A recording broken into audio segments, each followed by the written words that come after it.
de Cap Barrow en Alaska, le pôle Nord géographique et arrivé au Spitzberg avec un petit catamaran qui navigue sur l'eau et sur la glace. C'est-à-dire quand il y a la glace qui nous bloque, on monte sur la glace, le bateau a des skis dessous et on glisse sous la glace. Comment a germé cette idée dans ta tête pour la première fois?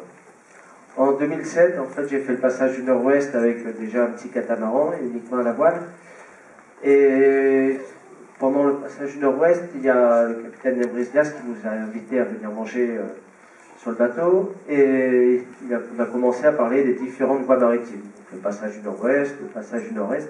Et là, d'après lui, le prochain grand passage, c'est de passer par le pôle. Voilà, parce que c'est de loin le plus court, il n'y a pas de problème avec le fond, il y a juste de la glace, si on peut dire.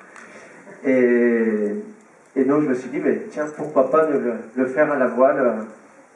Et j'ai monté ce projet, donc depuis 2007, j'ai fait 2 tentatives. Une première qui a duré 45 jours. En fait, au bout de 24 jours, on a eu un problème de batterie.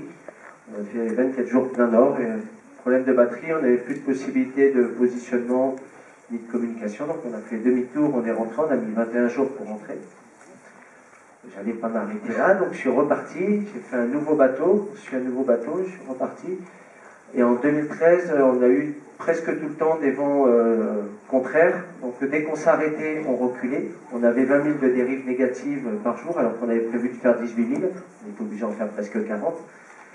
Et on a réussi quand même à tenir à peu près la cadence qu'on voulait.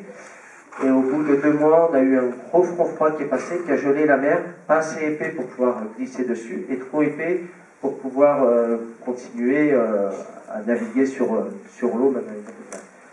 Donc on a insisté pendant une dizaine de jours jusqu'à arriver à un moment où on n'avait plus assez d'autonomie pour pouvoir rentrer par nous-mêmes. Donc on a été obligé de demander assistance, chose que je ne veux surtout pas refaire. Donc là, j'ai passé 1 an et demi au Groenland pour apprendre toutes les techniques de survie et la chasse aux phoques, entre autres. Parce que quand on a attendu, on avait 200 kg de viande à côté de nous. Il y avait des phoques qui étaient à côté du bateau, mais on ne pouvait pas les chasser. Donc c'est une manière de pouvoir continuer beaucoup plus longtemps. Donc là, j'ai mis au point un nouveau bateau, des techniques pour pouvoir continuer en cas de souci. On va en parler si tu veux bien, on va prendre le temps. Là, tu viens de passer un peu rapidement quand même tes 2 précédentes tentatives. Je ne veux pas dire que tu en parles presque avec le sourire. Mais malgré tout, on imagine bien ce que ça représente aussi de devoir renoncer à ce rêve-là, la première fois, la deuxième fois. Comment on digère 2 tentatives qui n'aboutissent pas comme ça? Les 2 fois étaient différentes. La première, c'était un problème technique. Bon, on est rentré par nous-mêmes, donc on n'a rien demandé à personne. J'avais juste envie de repartir, parce que je disais, bon, ça peut marcher, il suffit d'améliorer encore un petit peu le matériel. La deuxième fois, j'ai été obligé de demander assistance. C'est un brise-glace, c'est le plus gros brise-glace non nucléaire qui est venu nous chercher. Ça veut dire qu'on demande aux personnes de l'extérieur de s'engager pour venir nous aider. Ça m'a vraiment choqué, c'était dur comme décision. Et au retour, je ne voulais pas repartir. Au début, j'ai dit non, je ne repars pas. Et puis petit à petit, j'ai réfléchi à pourquoi ça n'a pas marché, comment faire pour que ça marche. Et donc, entre autres, dès cette année, 1 an et demi au Groenland pour apprendre toutes les techniques, pour voir comment les Groenlandais, par exemple, quand ils partent à la chasse, ils partent pour une journée, mais ils ne savent pas, si ça se trouve, ils vont rentrer 15 jours plus tard, 3 semaines plus tard, parce qu'il y a le mauvais temps qui les bloque. Et pendant ces temps-là, ils ont juste leur fusil pour continuer à vivre. Et ça arrive très très souvent pour eux. Donc j'ai appris tout ça, j'ai participé à ça. Est-ce qu'on peut dire que tu es pratiquement reparti à zéro aussi? Parce que les anciens bateaux, ils sont devenus quoi en fait? Babouche, oui, en fait, petit Babouche, donc on l'a ramené, et Babouche, il est en Suède, je l'ai prêté, là, il est en Suède. Petit Babouche, il est rentré en France, et Babouchka est resté en Russie, parce que quand on est arrivé sur la Russie, c'était assez compliqué pour rentrer, parce qu'ils n'ont pas voulu nous donner de visa. Finalement, heureusement, on a eu un coup de chance, il y a Tara, donc un bateau océanographique qui passait par là et qui nous a permis de rentrer jusqu'au Canada, parce que les Russes ne voulaient pas nous donner de visa, donc on était sur le Brise-Glace, mais on ne pouvait pas débarquer du Brise-Glace. Donc on est rentré avec Tara depuis la Russie jusqu'au Canada. Donc là, construction d'un tout nouveau bateau, vraiment 100%, et tu fais tout toi-même. Hein. Oui, donc je conçois, je dessine et je construis mes bateaux. Donc à chaque fois, c'est des parasites. Je vous propose de regarder quelques images et de parler du reste après, comme ça oui, y a pas de souci. donnera un peu des idées de... On va regarder ce petit... Bon, donc il y aura un film qui racontera déjà aussi cette phase, parce que l'aventure, elle a déjà commencé il y a 4 ans, effectivement, et là, ça fait partie de l'aventure aussi, la conception de ce bateau, sa fabrication, j'imagine, évidemment.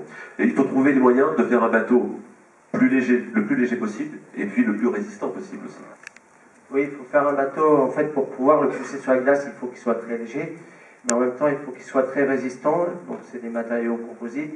Il a fallu innover. Les coques, par exemple, font 1 mm d'épaisseur. Elles sont avec un matériau assez spécial, l'inégral basalte, et elles sont gonflables, ce qui permet d'absorber les chocs. Si on avait fait des coques de construction classique, elles feraient plus de 100 kg, là elles font 22 kg et on peut taper à la masse dessus.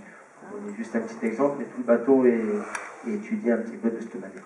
Avec un espace de vie minimum quand même pour 3 personnes, parce que ça aussi c'est la nouveauté, vous êtes 3. Oui, on est 3 et l'espace de vie fait 2 mètres par 2 mètres 10. C'est vraiment tout petit. Mais en fait, on est comme si on était sous des tentes. C'est juste un endroit pour dormir. L'espace de vie, on parle d'espace de vie. Par contre, autour, c'est tellement grand. On a de quoi se dégourdir les jambes. Et le secret du bonheur et de la réussite de cette prochaine tentative, c'est évidemment la bonne fenêtre météo, j'imagine aussi. Oui, après le bateau a été vraiment optimisé.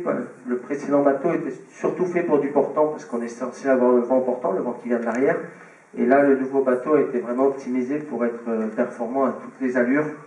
Et à 3, quand la glace est chaotique, on arrive, et qu'il manque de vent, on arrive quand même à pousser le bateau beaucoup plus facilement et à faire des bonnes journées. Tu nous as pas dit qui seraient tes coéquipiers? Alors mes coéquipiers, il y a Rodolphe qui était avec moi, pas Rodolphe, Eric, qui était avec moi dans le passage du Nord-Ouest, qui était le deuxième équipier, qui a fait la deuxième partie. Et le troisième, c'est pas encore tout à fait décidé.